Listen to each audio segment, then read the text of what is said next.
Jizzax viloyatida sodir bo'lgan dahshatli yo'l transport hodisasida 5 kishi vafot etdi. Bu haqida viloyat Ichki ishlar bosh boshqarmasi xabar berdi. Qayd etilishicha, voqea joriy yilning 21-noyabr kuni soat 23:50lar atrofida Jizzax viloyati Sharof Rashidov tumani Fayzobod mahalla fuqarolar yig'ini hududidan o'tuvchi xalqaro ahamiyatga ega bo'lgan M39 Toshkent-Termiz yo'lining 989-kilometrda sodir bo'lgan. Qashqadaryo viloyati Chiroqchi tumanida istiqomat qiluvchi 2003-yilda tug'ilgan haydovchi Isuzu rusumli yuk avtomashinasi Samarqand yo'nalishida joylashgan avtomashinalarga gaz quyish shoxobchasidan chiqayotgan vaqtida ushbu qismda o'rnatilgan 2-4 yo'l bering va harakatlanish o'ngga yo'l belgisi talablariga bo'ysunmasdan belgilangan joydan Toshkent yo'nalishiga burilish uchun yo'lning qatnov qismiga chiqqan vaqtida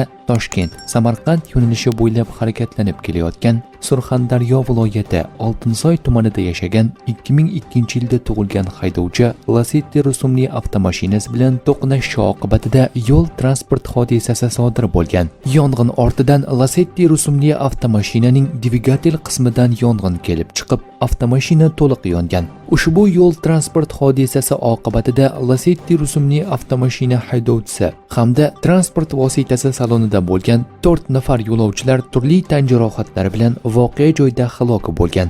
Hozirda ushbu holat yuzasidan Jizzax viloyati Ichki ishlar boshqarmasi huzuridagi tergov boshqarmasi tomonidan Jinoyat kodeksining 266-moddasi 3-qismi A bandi bilan jinoyat ishi qo'zg'atilib, tergov harakatlari olib borilmoqda.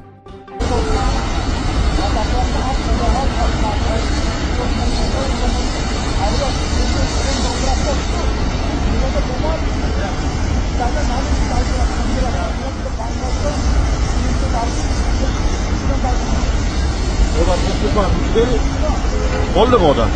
Şu mu adına? Odam tushirmadi ichini.